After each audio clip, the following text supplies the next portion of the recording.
processus de décolonisation, il n'y a pas tout. Donc il y a des choses qui sont restées, et donc du coup cette rencontre avec l'autre a produit une autre culture.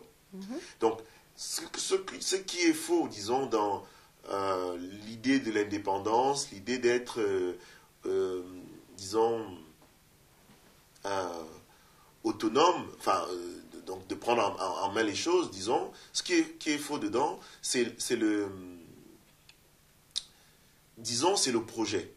C'est-à-dire que, au fond, le projet de beaucoup de pays africains, prenons le cas francophone, est un projet occidental. C'est un projet très proche du projet français sur plein de plans. Évidemment, débarrassé de l'oppression et de l'exploitation. Mais au fond, il est très proche. Donc, au lieu donc de l'assumer, de dire, bon, franchement, au fond, nous sommes des Français un peu. Sur le plan mantique, disons, on est des Français dans la tête, au fond.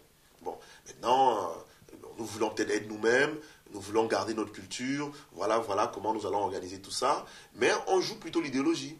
On dit non, il faut montrer que nous sommes indépendants, que nous avons notre culture, mais dans le comportement, ce n'est pas du tout le cas. Le comportement est très occidental, mais dans la revendication, on est africain. Bon, maintenant, qu'est-ce que nous faisons d'africain au quotidien?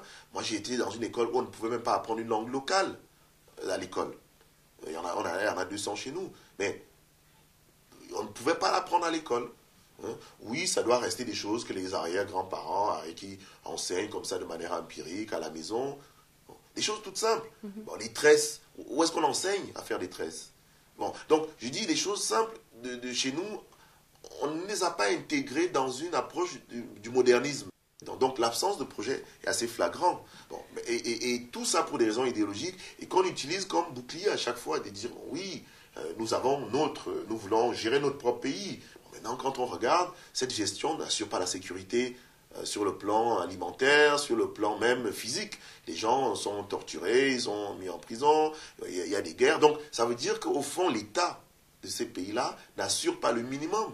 Donc est-ce qu'un État, je parle bien pour l'individu, qui est incapable d'assurer moi ma sécurité, est encore un État? C'est pour ça que les gens fuient et vont chercher leur sécurité ailleurs. Et un État qui assure ta sécurité, c'est ça ton vrai pays.